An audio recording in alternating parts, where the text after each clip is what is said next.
Move.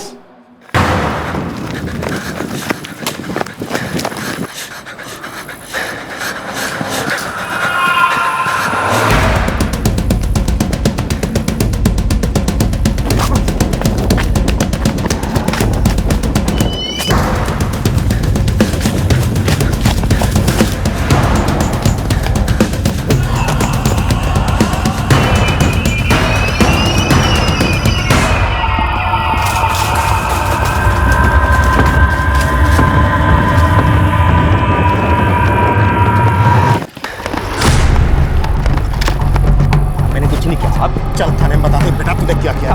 जबरदस्ती नहीं की थी साहब हमने। हाँ मैडम ने सामने से रिक्वेस्ट की थी, पैसे भी लिए हमसे साहब। आप बात सुनिए ना, कोई जोर जबरदस्ती नहीं हुई साहब। साहब मेरी बात मानिए साहब। महानगर में हुआ एक और बलात्कार। इस बार एक ऐसी टैक्सी में जो एक इंटरनेशनल कैब सर्विस से जुड़ी थी, पर पुलिस ना तो मुजरिम तक पहुंच पाई थी और ना ही उस इंटरनेशनल कंपनी से संपर्क बना पाई थी। किस तरह आया ये विकृत टैक्सी ड्राइवर पुलिस के शिकंजे में, आइए देखते हैं इस केस का दूसरा और आखिरी भाग, क्राइम पेट्रोल सतर्क।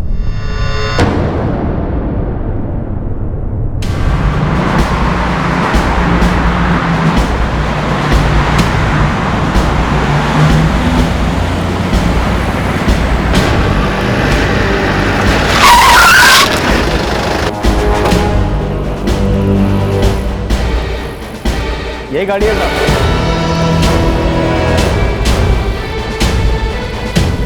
कौशिक, गाड़ी टो करवाओ और फोरेंसिक टीम को इन्फॉर्म करो। और हाँ, रेला रोड पुलिस को भी खबर करो। नागेश चौहान का कुछ पता चला? साहब इतना पोस्टर लगवाए पूरा शहर में, रेला नूर का तो अंधा भी पहचान लेगा नागेश को। वो तो किसी अंधेरे बिल में छिपा बैठा होगा साहब, बाहर निकलना नामुमकिन है उसके लिए। बंदा है तो रेला नूर में, लेकिन कहाँ है इसका पता नहीं चला साहब।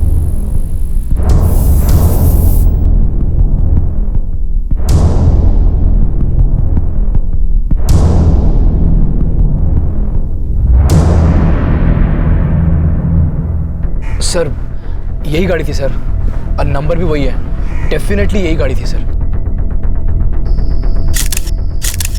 हाँ यही गाड़ी थी।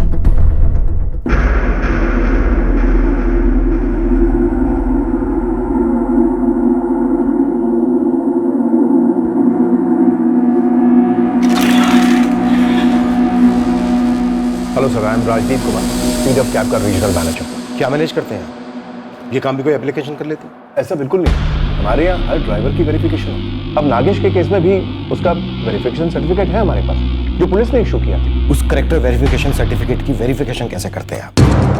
सर्टिफिकेट असली है नकली, इस बात का कैसे पता लगाते हैं? आपने इन 2 लड़कों को एक लैपटॉप उठा दिया, 2 लैपटॉप्स के साथ, इसे आप बैकएंड ऑफिस कहते हैं? ड्राइवर्स कौन है, उनकी बैकग्राउंड क्या है, वो कहाँ से आए हैं, टैक्सीज की कंडीशन कैसी है, जी कभी पर्सनली देखने की जरूरत महसूस की है आप?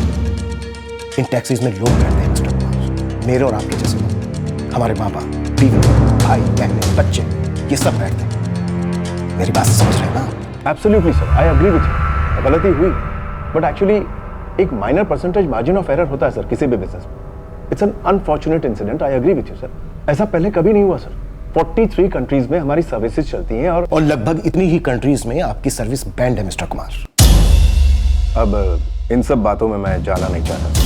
आप किन बातों में जाना चाहते हैं, किन बातों में जाना नहीं चाहते हैं, ये जानने के लिए मैंने आपको यहाँ नहीं बुलाया। सारा देश चाहता है कि एक और लड़की के साथ बलात्कार हो। सारा देश चाहता है कि नागेश चौहान को सख्त से सख्त सजा मिले। सारा देश चाहता है कि प्रशासन और पुलिस के साथ साथ आप जैसे लोग अपने कूलैप और हॉट प्रॉफिट से परे सोचें।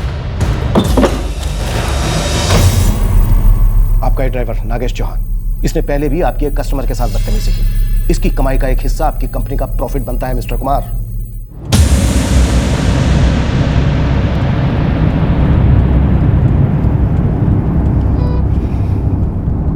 जब Speedup cab rape case news में आया तब मुझे याद आया कि ये तो वही ड्राइवर है, नागेश चौहान, जिसके खिलाफ मैंने स्पीडअप कैब से शिकायत की।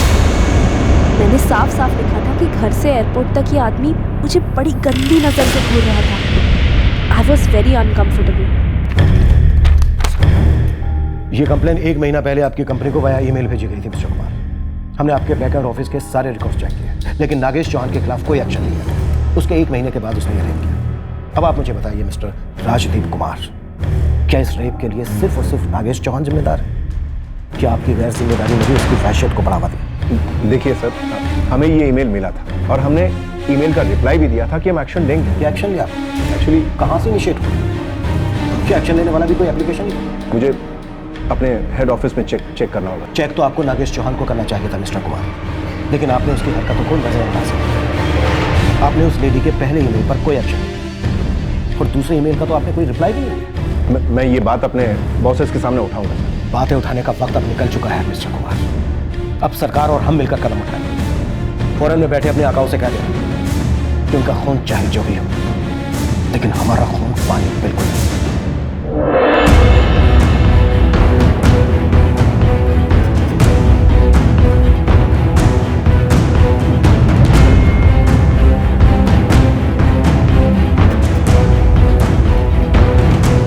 तन्वी साहू का रेप करने से पहले नागेश चौहान ने उस टैक्सी में एक और महिला के साथ बदतमीजी की थी, जिसकी शिकायत दर्ज होने के बावजूद भी उसके खिलाफ कोई एक्शन नहीं लिया गया। अंदाजा लगाया जा सकता है कि नागेश ने न जाने कितने कस्टमर्स के साथ क्या क्या किया होगा। इतना ही नहीं, टैक्सी ड्राइवर बनने के पहले भी नागेश चौहान के खिलाफ कई क्रिमिनल केसेस दर्ज हुए थे। नागेश को हर बार जमानत पर रिहा किया जाना, उसके खिलाफ हुई शिकायतों को इग्नोर किया जाना, इस सब के बाद हुआ था तन्वी साहू का बलात्कार। ब्लेम गेम पूरे जोश में जारी था, लेकिन सवाल यह था कि इतना संगीन जुर्म करने वाला नागेश चौहान इस वक्त था कहां? सर, नागेश चौहान का पता चल गया।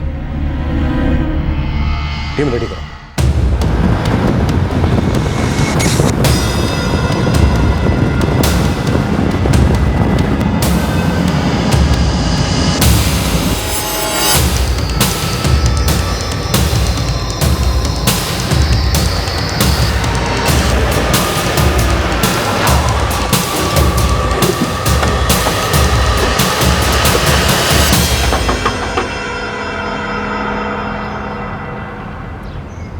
जी नागेश का है?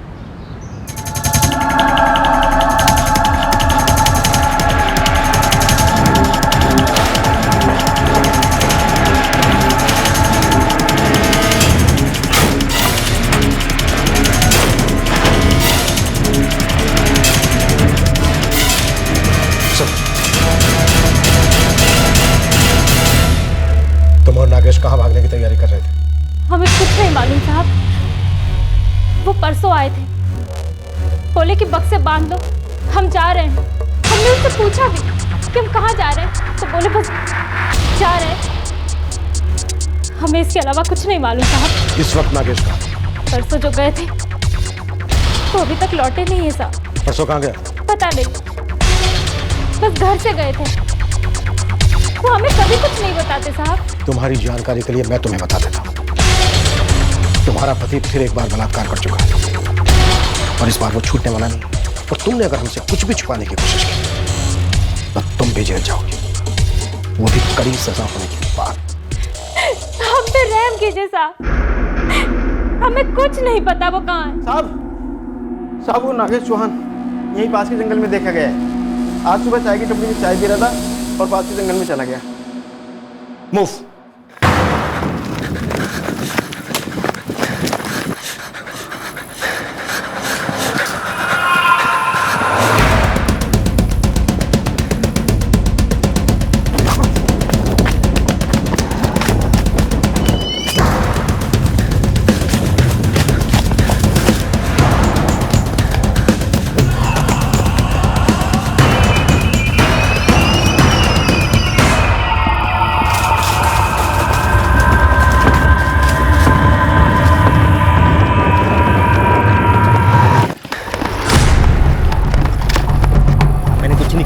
चल थाने में बता दे बेटा तूने क्या किया।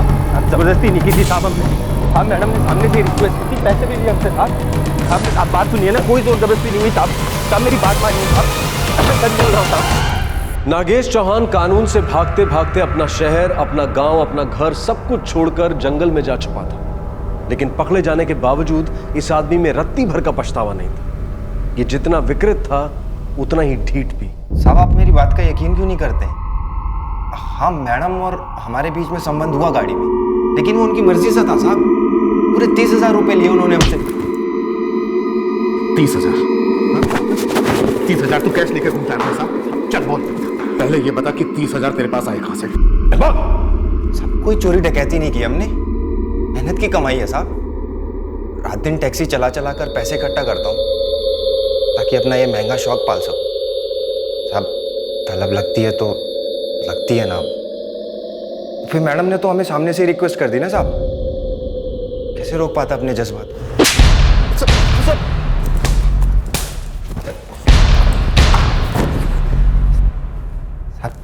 100 झूठ बोलने से बात सच तो नहीं होती, 100 थप्पड़ मारने से सच झूठ नहीं होता। तो मैडम पलटी मार गई हैं और आप सब उनके लपेटे में आ गए हो साहब। वो फंसा रही है मुझे साहब, पहले भी हुआ है मेरे साथ ऐसा। साहब ये वाली मैडम की आप फाइल खोलिए, देखना आपको क्या क्या मिलेगा। भागिन का पिटारा है वो साहब।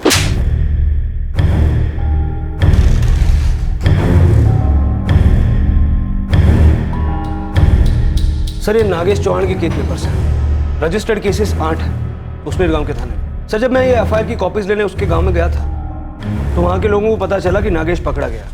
फिर त्योहार का माहौल बन गया था, लोग बहुत खुश नजर आ रहे। मतलब ये नागेश चौहान पूरे गांव की नाक में दम था? बिल्कुल सर, गांव के लोग बता रहे थे कि नागेश औरतों को छेड़ने का एक भी मौका नहीं छोड़ता। नागेश की हरकतें देखकर गांव में कई और नागेश तैयार किए और तैयार हो रहे हैं। क्या नहीं है इस बदमाश को? अरे कभी धाए धाए गोलियां चलाता है, कभी लूटता है किसी को, और औरतों का तो पूछे ही मत साहब। सुबह सुबह खेत पर गई औरतों को छेड़ता है कभी ना, और शाम 7 बजने के बाद शमशान जैसा हो जाता है इस गाँव में नागेश की वजह से। इसको धरकर बहुत नेक काम किया है आप लोगों ने, हमेशा के लिए बंद कर दो इसे, कि पूरा गाँव सुधर जाएगा साहब।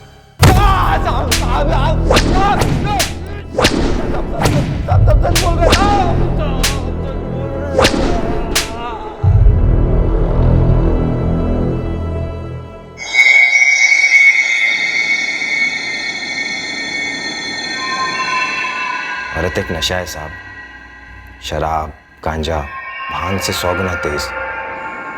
शहरों की औरत की तो बात ही कुछ और है साहब। हमारे गांव की औरतों से बिल्कुल अलग थी ये शहरी महिला, चाल सोच अंदाज सब अलग।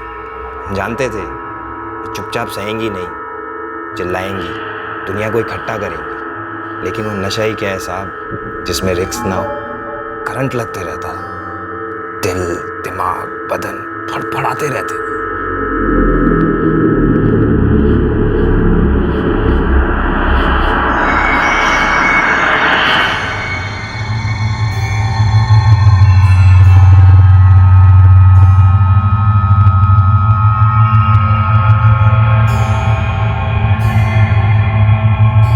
जागती हुई औरत पागल करती है साहब, सोई हुई तो जान ही ले लेती है। जी भर के गुरु, कोई डर नहीं। हमें लगा जान की धमकी देंगे तो हम चुप ही रहेंगी। हाँ साहब, हमने मैडम के साथ जबरदस्ती की, रेप किया उनका।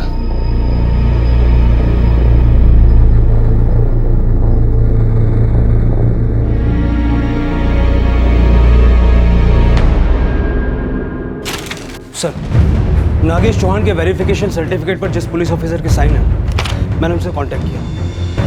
उनका कहना है कि ये साइन उन्होंने नहीं किया। 2 साल से उनकी पोस्टिंग नौबीर में हो चुकी है। जाहिर है ये साइन जाली।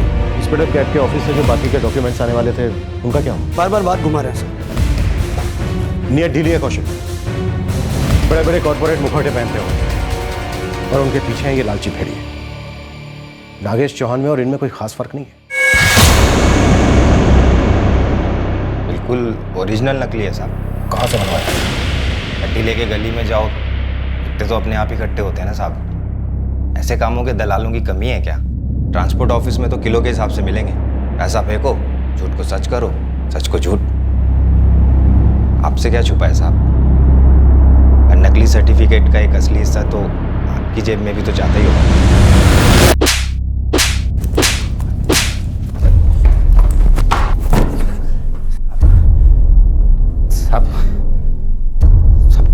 गुस्सा ठंडा हो जाए तो बैठ के बात कर लेते हैं ना साहब। कोई एक रकम तय कर लेते हैं, मेरी रिहाई की कीमत। ये वर्दी रोक रही है मुझे तुझे तेरी जिंदगी से रिहा करने के लिए, वरना तेरे जैसों को तो लाइन में लगाकर हमेशा के लिए रिहा कर देना चाहिए। सर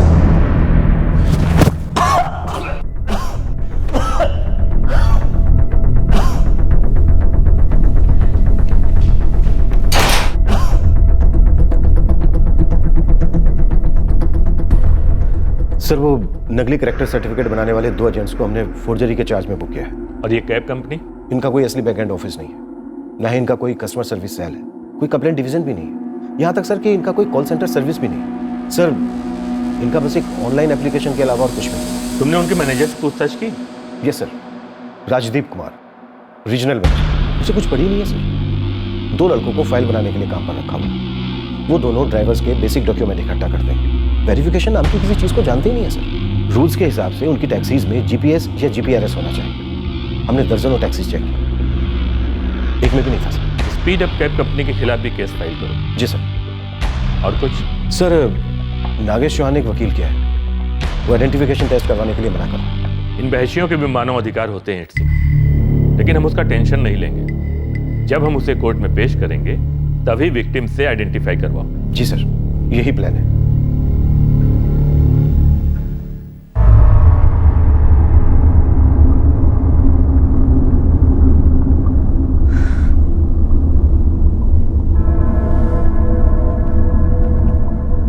बेटा मुझे नहीं तो कम से कम मिहिर को तो साथ ले जाओ। नहीं पापा, मैं अकेले जाऊंगी।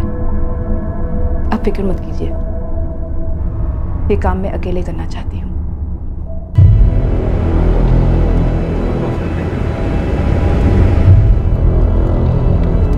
अपने दुपट्टे से अपना चेहरा ढक लेना। जो उसने किया है और चेहरा मुझे ढकना होगा? सजा उसको होगी, ये मत भूलो। लेकिन क्या ये जरूरी है? हाँ।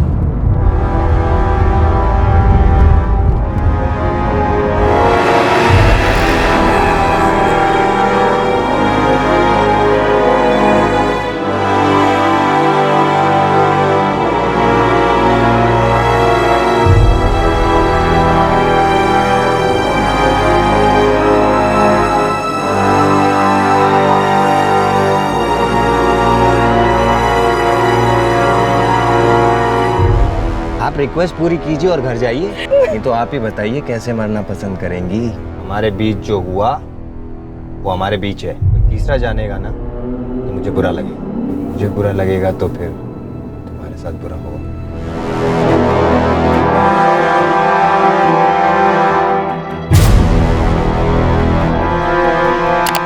हमारे प्रिय कस्टमर, हमें खुशी हो रही है आपको ये बताने में कि आपके शहर में हमारी speed up cab taxi service शुरू हो गई है। आपकी सुख सुविधा और सुरक्षा हमारी मुख्य प्राथमिकता है।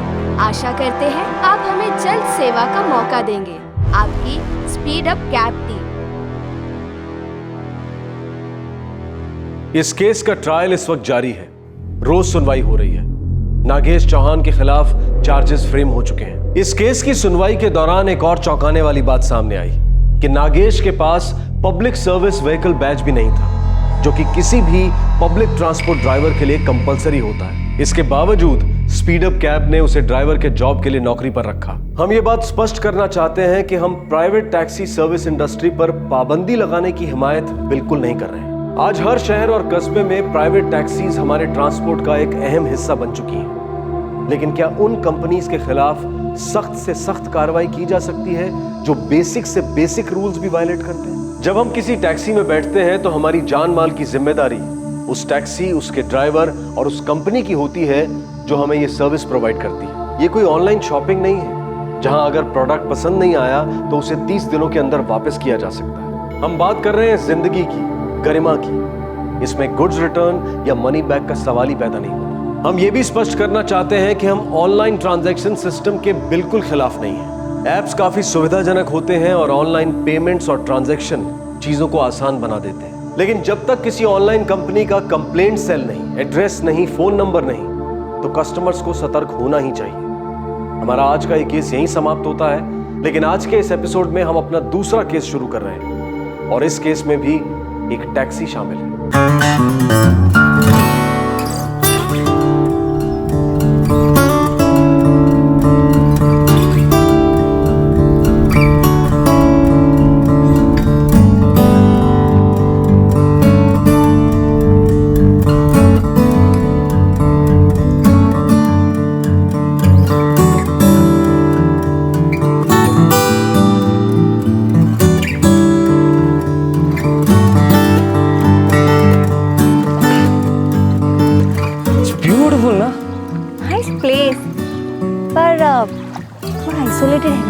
आइसोलेटेड है, लेकिन यहाँ के टूरिस्ट पॉइंट्स अच्छे हैं। मैं जब सारंगी पर ट्रैकिंग करने के लिए आया था तब इस लेक पे आया था। और तुम्हें पता है, तब से मेरा ये सपना तुम्हें याद जरूर रखें।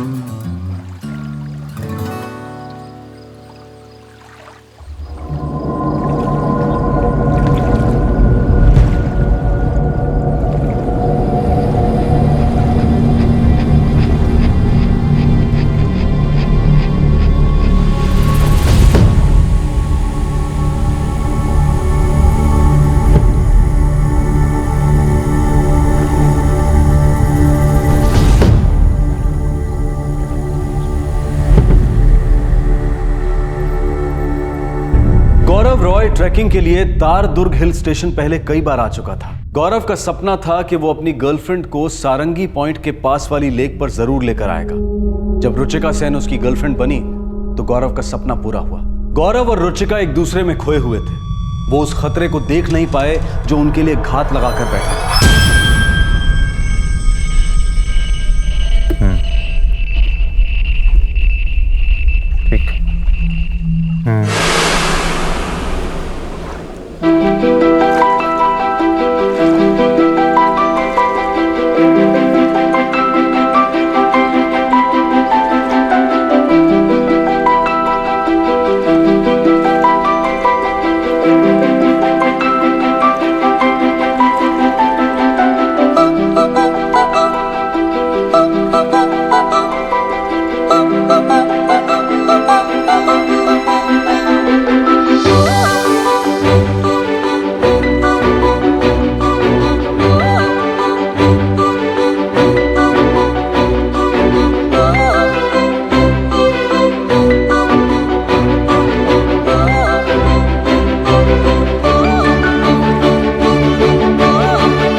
কি হলো? কিছু না জানো, ये रुचिका का सेल फोन स्विच ऑफ आ रहा है और गौरव का भी। इतनी रात के फोन स्विच ऑफ आ रहा है? अरे तो गौरव के बाबा को फोन करो ना। रवि बाबू, हम लोग भी 1 घंटे से कोशिश कर रहे हैं। हाँ, मैं और सुमति दरअसल आप ही को फोन लगाने वाले थे। अजीब बात है नहीं प्रभाकरता, रुचिका ने कहा था कि तारदुर्ग पहुंचते ही फोन करेगी। पूरा दिन निकल गया और अब तक कोई खबर नहीं। मेरी गौरव से बात हुई थी रवि बाबू, वो लोग तब सारंगी पॉइंट लेक पहुंचते ही थे। हाँ बाबा, हम लोग सारंगी पॉइंट पहुंच गए। यहाँ पे हम 5:30 बजे तक स्केचिंग करेंगे, फिर तारदुर्ग स्टेशन जाएंगे। वहाँ पे 9:30 की ट्रेन है रियादपुर की। अच्छा बेटा, संभाल के, रुचिका का ख्याल रखना। और सुनो, तारदुर्ग स्टेशन पहुंचते ही फोन जरूर करना। है बाबा, तारदुर्ग स्टेशन पहुंच के आपको फोन करता हूँ। अपनी चिंता करो, ठीक है? रखता हूँ। ओके बेटा। प्रभाकर था, मेरी रुचिका से उससे पहले बात हुई थी जब वो सारंगी पॉइंट लेक के पास पहुंच रहे थे। बाबा नहीं, हम लोग अभी तक ना सारंगी पॉइंट के पास वाले लेक नहीं पहुंचे। अभी और शायद आधा घंटा है। भाई, आधे घंटे में पहुंचा दोगे? उससे ज़्यादा टाइम लगेगा? नहीं सर, आधा घंटा कहाँ, बस 15 मिनट में पहुंचा दूंगा। आगे एक राइट टर्निंग है, उसके बाद सीधा जन्नत। बेटा गौरव के साथ ही रहना, अकेले इधर उधर मत जाना। मैं क्या छोटी बच्ची हूँ जो गौरव का हाथ पकड़ पकड़ कर चलूंगी? अच्छा मेरी माँ, ठीक है, अब ज्यादा लेक्चर ना दे। ये ना आप मम्मा को देना मेरी तरफ से। चलो बाय, मैं रखती हूँ। हाँ, तारदुर्ग स्टेशन पहुँच के फोन करती हूँ मैं, ठीक है? शायद रियादपुर पहुंचकर फोन करें। प्रभाकर था, जब दोनों ने कहा था कि वो तारदुर्ग पहुंचकर फोन करेंगे तो भूल कैसे गए? और दोनों को फोन कैसे स्विच ऑफ आ रहे हैं? थोड़ा और इंतजार करते हैं। रवि बाबू आप टेंशन मत लो, सुबह होने तक तो फोन आ ही जाएगा।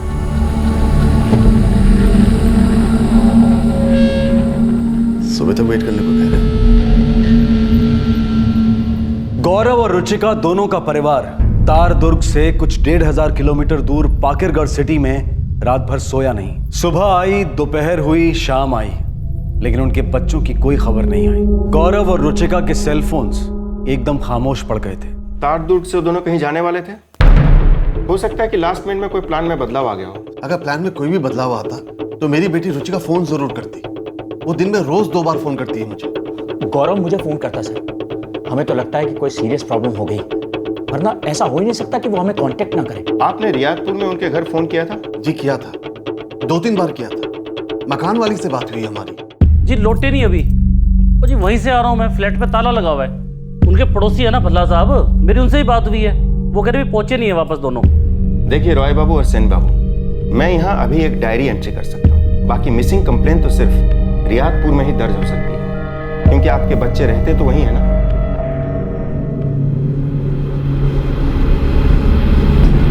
The number you have called is currently switched off. अभी भी स्विच ऑफ आ रहा है। जी बेटा, तुम्ही कोথায়?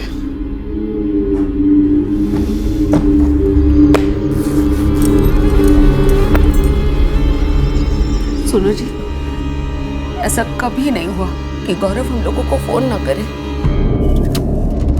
खूब भय लागছে, कई लोगों को कुछ हो तो नहीं गया? सुमति ऐसा नहीं बोलते। वो बच्चे हैं हमारे, उन्हें कुछ नहीं होगा। चुप हो जाओ।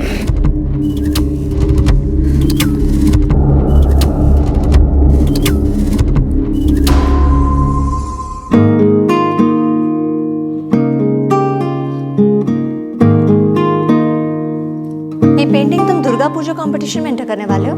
सोचा तो कुछ ऐसा ही है। फिर मैं अपनी पेंटिंग सबमिट नहीं करूंगी।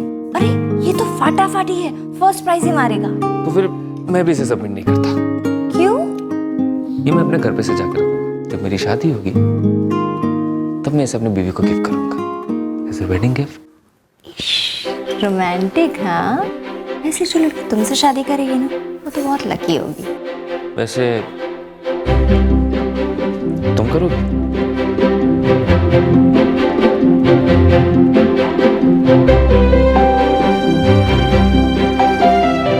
क्या हुआ? मुझसे शादी करोगी मिस रुचिका से? लेकिन सिर्फ 2 साल, समझे? ठीक है, 2 साल बाद मैं जब बड़ा हो जाऊंगा फिर शादी कर लेते हैं। अब तो ये पेंटिंग हमारी शादी का इंतजार कर रही है।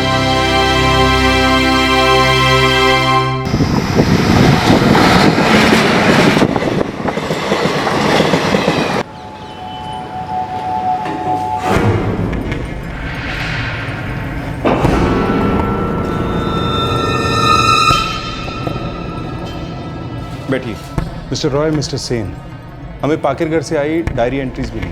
सर हमने उनके यहाँ पल्सूरी सेक्टर 3 में, जो कि किराए का मकान है, वहाँ चेक किया था। वो अभी तक नहीं लौटे। तारदुर्ग रियादपुर एक्सप्रेस ट्रेन की लास्ट 4 दिन की सभी ट्रेन लिस्ट छान मारी, वो इनमें से किसी भी ट्रेन में नहीं। 4 दिन? हमारे बच्चों की कोई खबर नहीं है। हमें बहुत डर लग रहा सर। तारदुर्ग में जिस होटल में रुके थे वहाँ चेक किया? जी हाँ सर, मैंने कॉल किया था। 4 दिन पहले 16 अक्टूबर के सुबह चेकआउट कर गए। कह रहे थे सारंगी पॉइंट के पास वाले लेक पर जा रहे हैं, और रात में रियादपुर के लिए उनकी ट्रेन भी थी। उसके बाद दोबारा उनको नहीं देखा।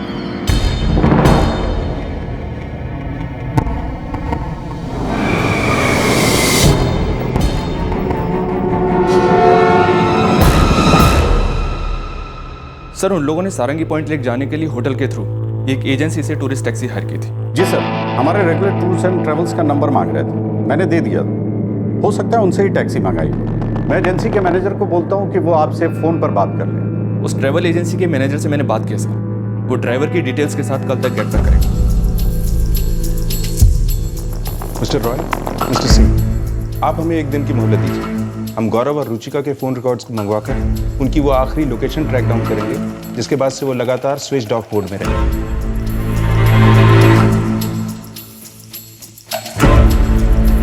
गौरव के पिता प्रभाकर रॉय और रुचिका के पिता रविंद्र सिंह दोनों ने रियादपुर में अपना ठिकाना बना लिया। वो अपने बच्चों की खबर सुने बगैर रियादपुर छोड़ने वाले नहीं थे। 5 दिन हो चुके थे, लेकिन रुचिका और गौरव की कोई खबर नहीं थी। 6ठा दिन आया, और अपने साथ एक खबर लेकर आया जिसने सबके होश उड़ा दिए।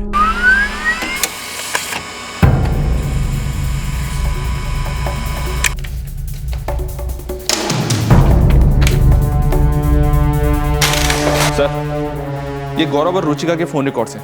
आखिरी लोकेशन तारदुर्ग ही था।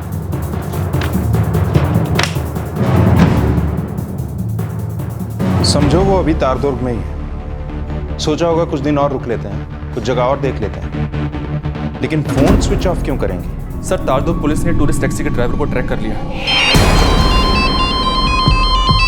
हाँ साहब, मैं ड्राइवर विजय खत्री बोल रहा हूँ साहब। क्या बात हुई साहब?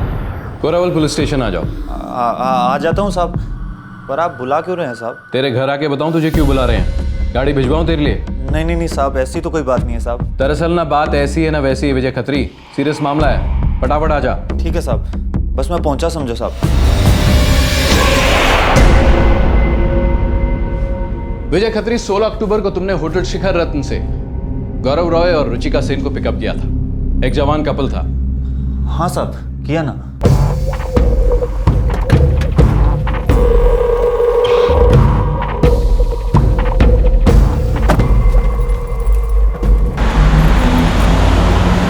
वो दोनों उसी दिन रात को रियादपुर लौटने वाले थे जहां वो रहते हैं। आज 21 अक्टूबर है और उन दोनों की कोई खबर नहीं है। क्या हुआ उन्हें साहब? तुम्हारे साथ थे दोनों, तुम ही बताओ क्या हुआ उनके साथ। साहब, मैं तो उन्हें सिर्फ सारंगी पॉइंट तक ले गया था और फिर शाम को तारदुर्ग स्टेशन छोड़ाया। अरे भाई जल्दी करो यार, लेट हो रहा है। साइड होके वो तारदुर्ग रियादपुर एक्सप्रेस सर। हाँ ओके सर, बैठ।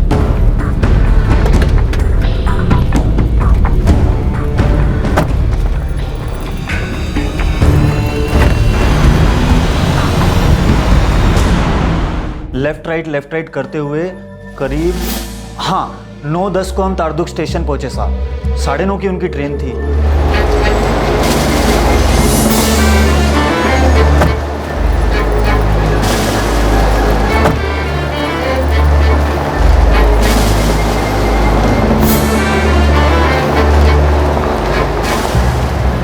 उसके बाद साहब उन्होंने ट्रेन ली कि नहीं ली या कहीं और चले गए, कैसे गए, क्यों गए, मुझे कैसे पता साहब? उन दोनों को उसी रात रियादपुर पहुंचना था, पर ऐसा हुआ नहीं। क्यों?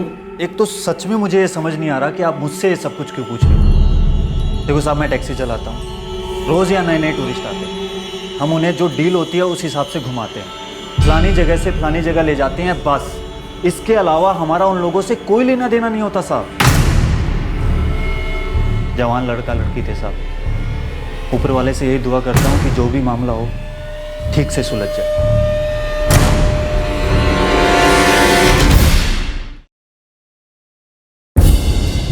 हाँ, हम लोग पुलिस स्टेशन में ही हैं। 6 दिन हो गए, गौरव और रुचिका के बारे में कुछ भी नहीं सुना। ये पुलिस वाले कर क्या रहे हैं? ना ये तो असंभव। ऐसा हो ही नहीं सकता कि वो दोनों कहीं घूम फिर रहे हैं और 6 दिनों से अपने माँ बाबा को फोन तक नहीं किया।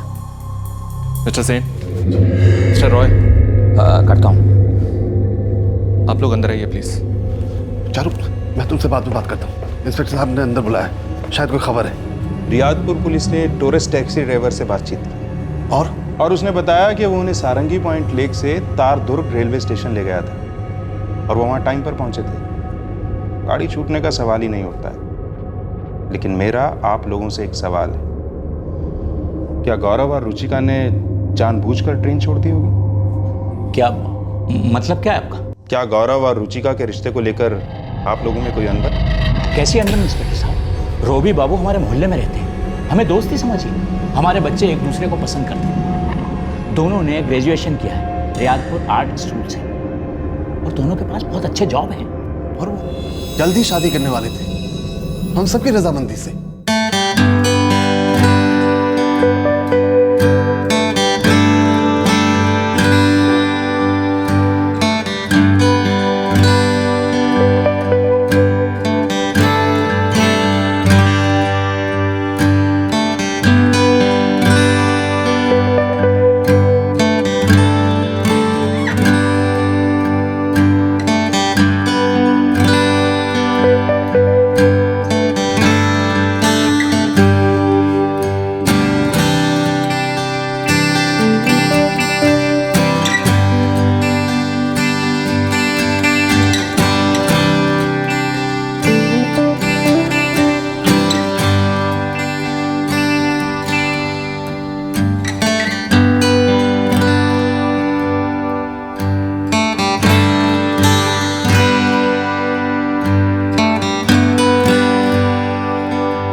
जानना चाहती हो? तो कहती क्यों नहीं? एक्चुअली मैं सोच रही थी कि कुछ कहूँ या कुछ पूछूं। कहो? नहीं, एक्चुअली पूछती हूँ। अच्छा वाह, पूछो। तुम्हें याद है वो पेंटिंग जो तुमने उस लड़की के लिए बनाया था जिसके साथ तुम शादी करने वाले हो?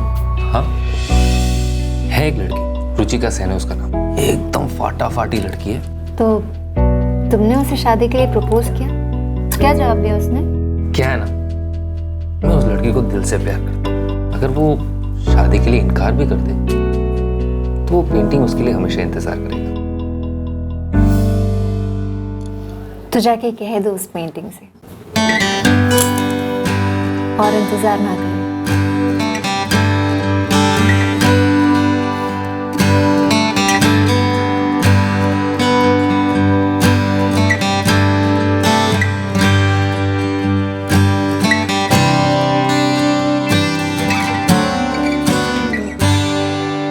वे दोनों बचपन के दोस्त हैं जिन्हें प्यार हो गया। उन दोनों के बीच अनबन का तो कोई सवाल ही नहीं सर। देखिए, अब हम लोगों के पास दो ही ऑप्शन है। एक तो हम उनके मोबाइल फोन्स के स्विच ऑन होने का इंतजार करें। 6 दिन हो गए सर, और कितना इंतजार करेंगे? करेक्ट। और दूसरा ऑप्शन है कि हम उनके मोबाइल फोन्स के IMEI नंबर को ट्रैक करें और पता लगाने की कोशिश करें कि उनके मोबाइल फोन्स इस वक्त कहाँ हैं। लेकिन ये तभी कुछ रिजल्ट दिखाएगा जब कोई उन मोबाइल फोन्स में से आपके बच्चों के सिम कार्ड निकाले और दूसरा लाइव सिम कार्ड उसमें डालने की कोशिश करे। ये चांस वाली बात है।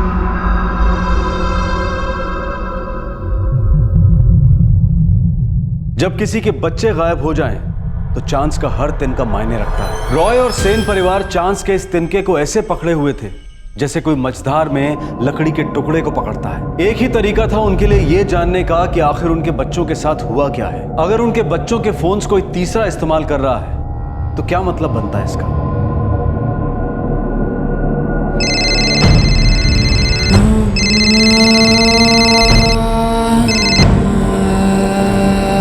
हेलो, हाँ मैं तैयार हूँ।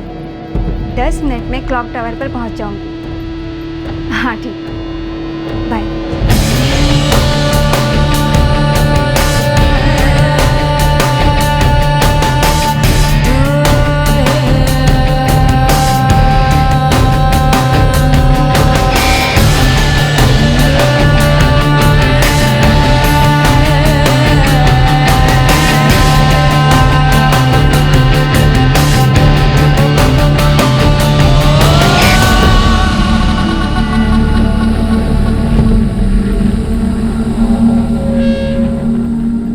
सेल फोन्स की IMEI ट्रैकिंग से पता चला था कि रुचिका का फोन तारदुर्ग में ही किसी और के पास था।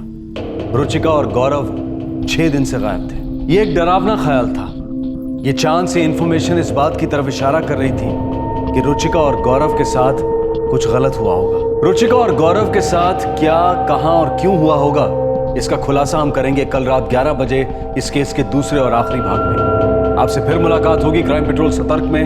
तब तक अपना ख्याल रखें, सुरक्षित रहें और याद रखें, सही वक्त सही कदम, सतर्क रहें। जय हिंद।